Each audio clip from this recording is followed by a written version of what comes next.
Hello everyone and welcome on Esperiate AI. I am Lionel Owono, an AI solution architect, and today we are talking about one of the most interesting subjects, vector databases.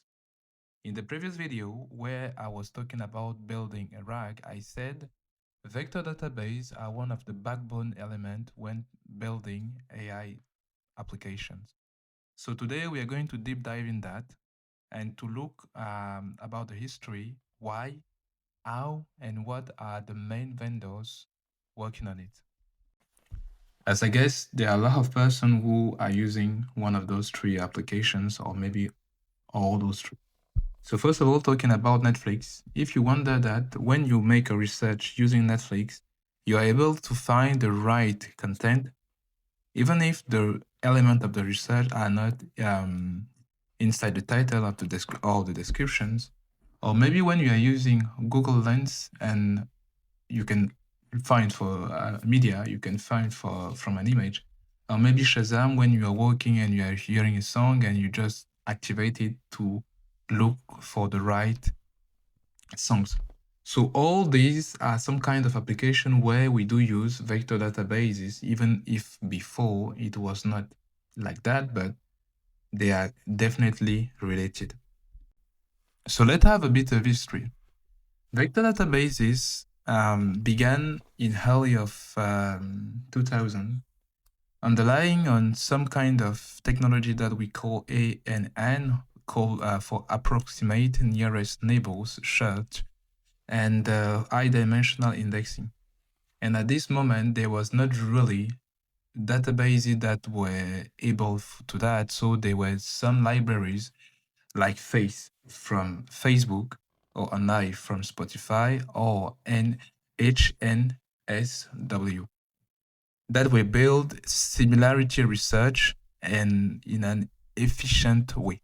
But that was not really databases. As I said before, they were just libraries.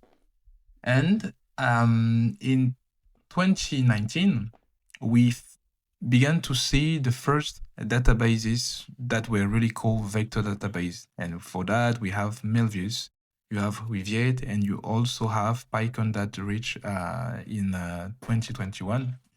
Started branding, proposed to build database optimized for vector search.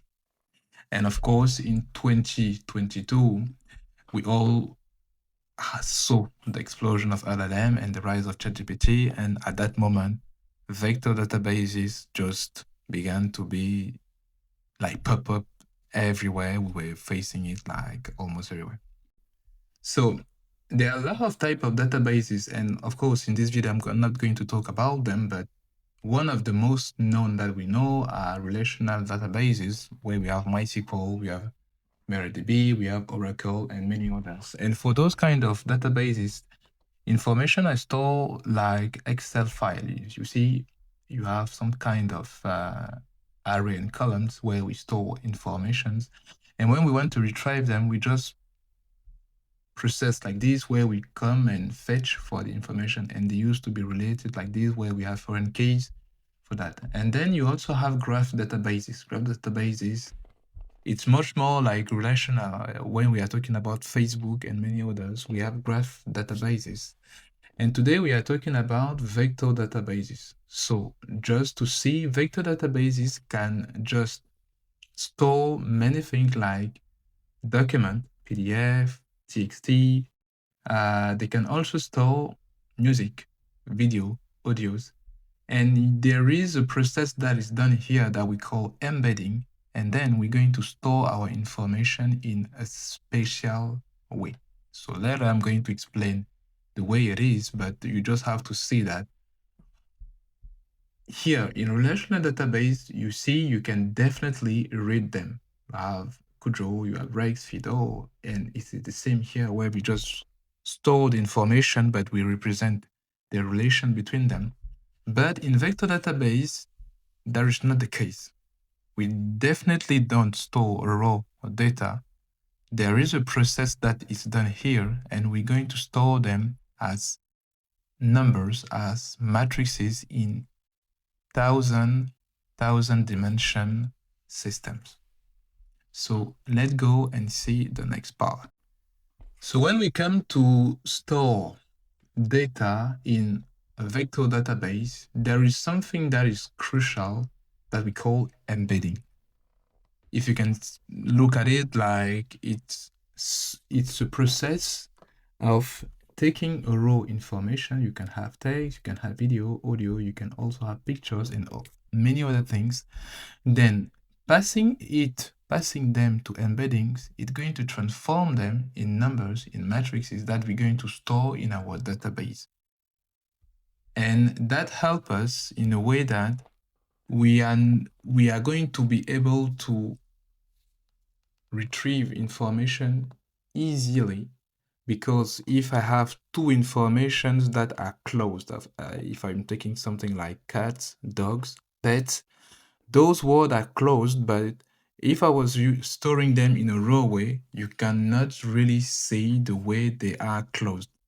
But if I'm using an embedding system here that have been trained to identify the relationship between pet, dog, cat, and any kind of animals that I can see, when I'm going to store them in the space using this kind of matrix element, I'm going to be sure that cat is somehow close to dogs, it's somehow close to pets. It means that tomorrow when I'm coming to make a query like, give me the most known, or maybe what are the pets that are here, I can somehow find dog, cat, even if they are not really identified as pets.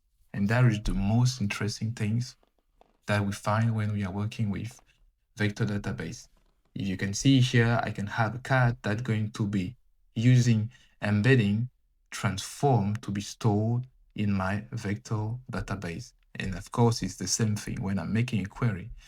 The same cat is passing through the same system of embedding where we're going to find and just pick what we want, because you can see here there are many things. There is a boat, there's a guitar, there is a flowers, and there are many kind of cats here. And based on the most closest cat to this one, I'm going to render it, and we can define like what are the top K element that are closer to my query. It can be 4, it can be 3, and with that I can work with them later. And there is a question that we should always ask ourselves when working with new technologies, like what is the purpose? What is the problems, or what are the problems that this technology is resolving? For vector databases, what we can say is that the purpose is mainly for similarity research, recommendation system, semantic search, and of course, RAG that we saw before. Because when we are working with AI applications, we are not really trying to look for the exact word.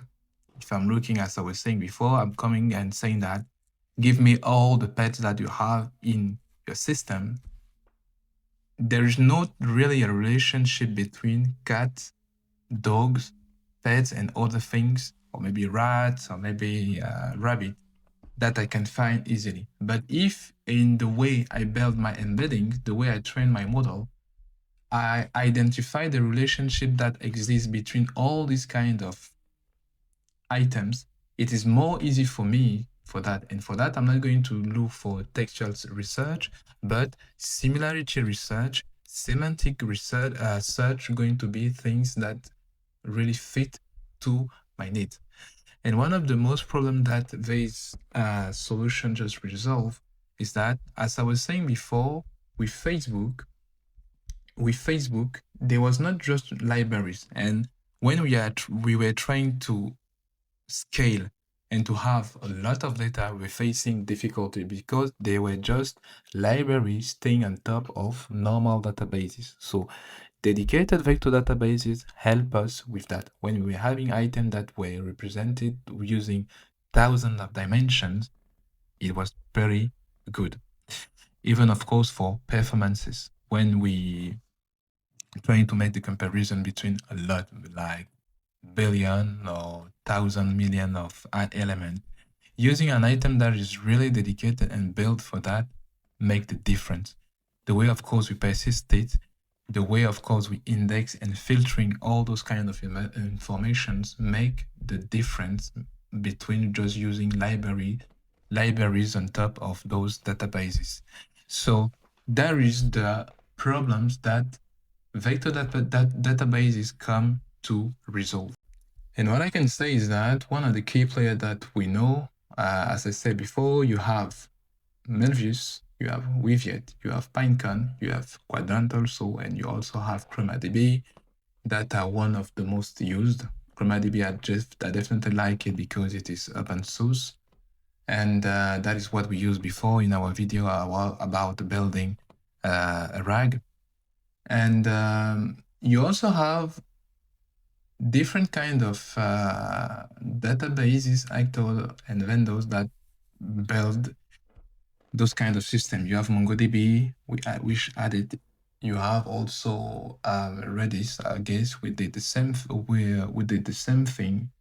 So you have different persons which were maybe known for relational, document-oriented, that seeing that in the AI era where we are currently now, it is interesting and important to just adopt this. As we are now at the end of the video, this is important to have some kind of key takeaway. So first of all, when is it good to use vector database?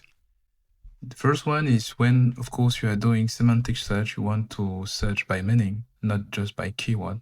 Example, best laptop for video editing, MacBook Pro, M3, things like this.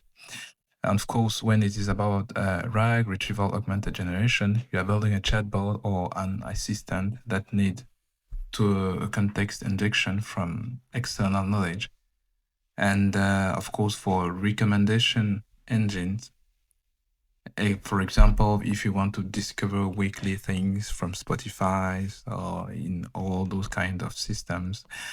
The fourth is for image, video, and audio search. If you want to, we were talking about Google Lenses, some kind of application like this is definitely interesting. And the last one for me can be anomaly detection or clustering, detecting some kind of outliers, grouping similarity item automatically. For example, fraud detection by comparing transaction embeddings. It can be definitely interesting. And now when you shouldn't really, it's not a good fit to use the vector database. Of course, when it is a simple keyword search, when it is enough, it is not necessary. We can just use like simple MySQL queries, like where you have like and you have percent, you have the name that you can use with Elasticsearch, Postgres, or MySQL, as I was saying. When you have small data set, if you have something like 10K, Face or any kind of other libraries can be quite interesting. When you have a structured query dominate, if you have like 95 or 90% of your query are relational or financial, and just use something like MySQL or any kind of relational databases. And the last one can be when you have latency, when latency is ultra critical, but data set is small.